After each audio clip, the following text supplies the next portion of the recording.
Hello, Proudly Viking here. Out and the outside.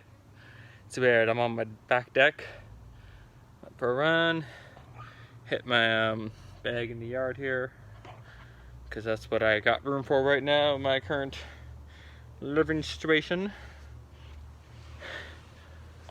And let's just talk thoughts on world in quarantine and fitness and me rambling, I guess. So if you want to hear me ramble, you've clicked on the right video. And if you don't, well, you know what, it's YouTube. There's plenty of other videos. I've been watching a lot of Let's Plays. It's my life right now. And yes, this is my Thor shirt from Avengers Endgame, I believe. Or probably Infinity War. Probably Infinity.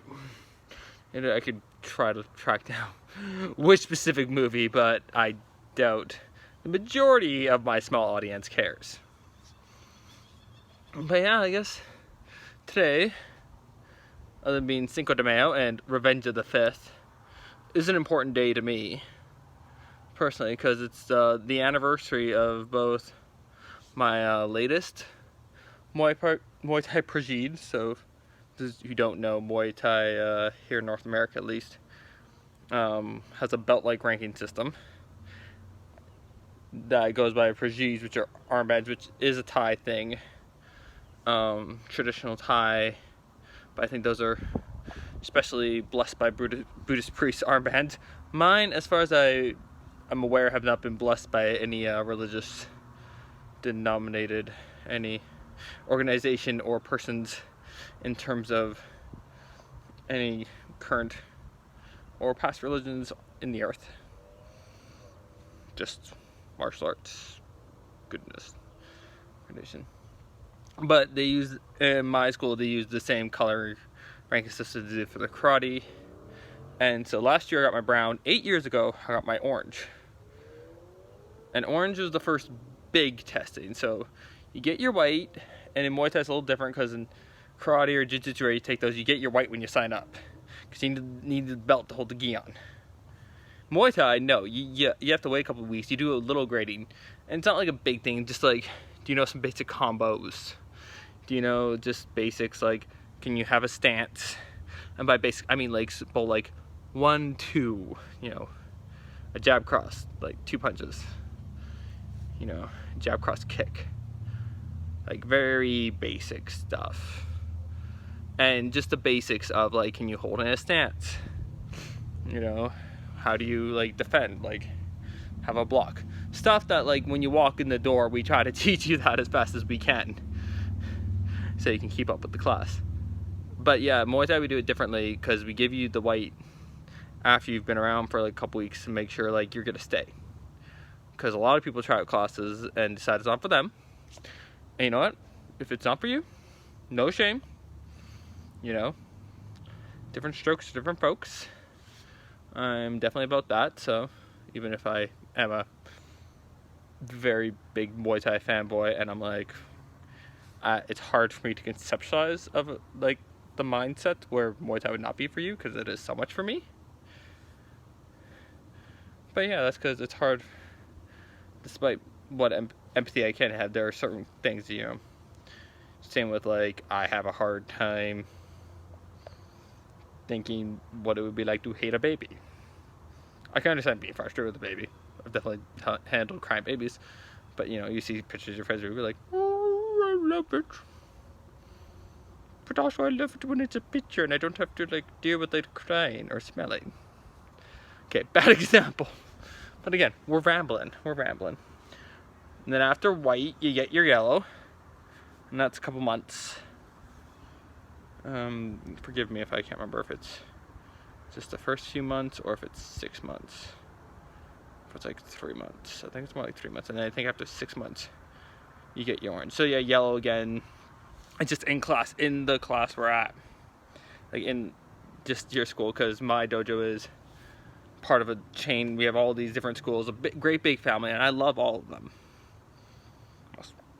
No, I don't think I have any feuds or rivalries. Well, we have some rivalries. We have some friendly rivalries. Like, oh yeah, you guys did that, but we're coming. Like, yeah, we fight each other all the time, but we're all good fun. Like, and I'm connected with a lot of people in various Arashido schools across social media, and I like seeing what they're doing with their lives. I like seeing their projects outside of martial arts. I like seeing how they're training now, or just all sorts of stuff.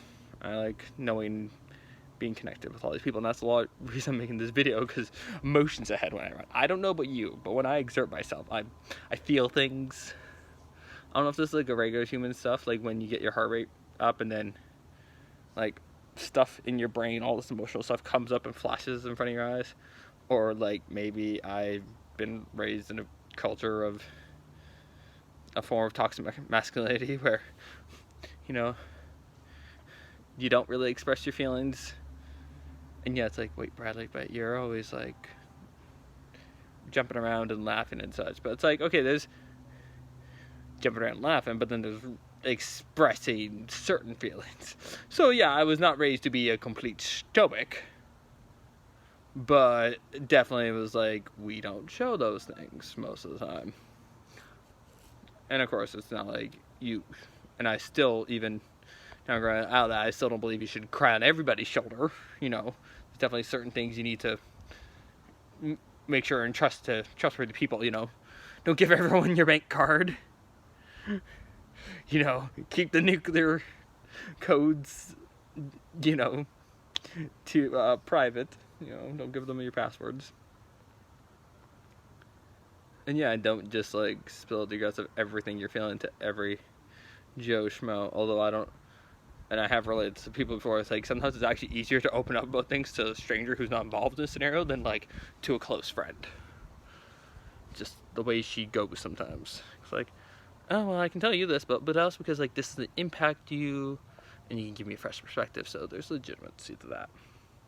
So I was just thinking about stuff. Oh yeah, circle back around to Brigitte. So after 6 months of training, or 6 months after you get yellow. So yellow's pretty basic. And then when I got my orange, it's different now. But when I got my orange, we all had to meet up at a big grading. So that's when the schools get together, and you meet in one central location. Well, at the time I did it, it was at the south side. Now we all do it in Red Deer. So people come from, because we're all across the province of Alberta. So people internationally watching me. Yes, I am a Canadian. I'm in Alberta. I'm okay with the world knowing that. I'm sure a large portion of the world who knows me knows much more where I am. But yeah, so we used to meet like nowadays. So now we have our big, it's like a twice a year thing. We have just the big gradings where everyone comes out, and then so the students who are eligible for grading come down, and then instructors from all of the schools, and I've gone as a volunteer along with this grading. It's just this whole big thing. It's pretty sweet. And you get like a couple hundred, it seems like a couple hundred people. It's probably not a couple hundred people. It's probably like anywhere between 50 to 100 people in this big mat room, and it just becomes like a big sauna because all these people are working out, and you're trying to like show off technique, and then you're crowded in there. But yeah, it was like, so orange was the first big one, and I remember like just training, trying to learn these combos. Like, it was the first 5 technique combo, which now it's like I can snap them off like that, right? But these 5 technique combos, I was like, how am I ever gonna remember that? And I worked so hard that to this day I still haven't memorized that you could shout the name of a combo, you know, 5 high, bop, bop, bop, bop, bop, and I have it. 1, 2, up, 2, 3, B, by the way. No, that's 5. That's 5 up. 5 high. Yeah, that's the thing. There's 3, 5 combos, and yeah. So 5 high is 1, 2, 3, 2, 3, B, or jab, cross, hook, kick, rear kick. I have probably said some secrets inadvertently. Sorry for revealing top secrets of basic Arashido combos that a lot of people know. But yeah, being in part of martial arts, being in a dojo is something very important to me. Even now where, you know, it's been a long time since I've been in dojo. Like, on the mats, literally, because, you know, lockdown. It's still part of this very strong, very faithful community. We rally around each other. Even if I have been kind of failing at coming into all the video call conference classes, because I'm still working. Thankfully, in this time, I am still working. The work schedule's getting in the middle of it. And yeah, and the world of quarantine and COVID-19 is taking a mental toll on me, as with everybody, and dealing with them in my own ways. But it's weird with martial arts because it's such an individual sport. Because when you're out there, you know, you don't pass the ball at anybody. You compete. It's you against this other guy, but so it seems like a very individual sport, right? It's your individual techniques. It's your accomplishments, but it's such a lie because it's not. It's a weird contrast, but it's not like an individual sport. No one that I know of, and very few people in general, are able to truly practice martial arts on their own. There's things you can do alone, right? I can come out here and hit the bag. You know, you can go run off to the mountains and meditate, and then, you know, practice your form while balancing on the edge of a cliff. Like, yes, so yes, it is about improving your own body, but like, well, I guess tennis is pretty individual. You can shoot hoops, basketball alone. But yeah, no. In a dojo, you're part of a team, and that team very much becomes a family. At least to me. And to many other people. And it's a funny thing, because you have to go into that ring alone, but you learn how not to be alone, because you're not alone in there. Like, physically, yes, it is you and the other dude who is fighting for himself. But I mean, even then, like, you have your corner people right there. There are people in the corner who are, like, giving you advice and rubbing you down between rounds and giving you water and so and such.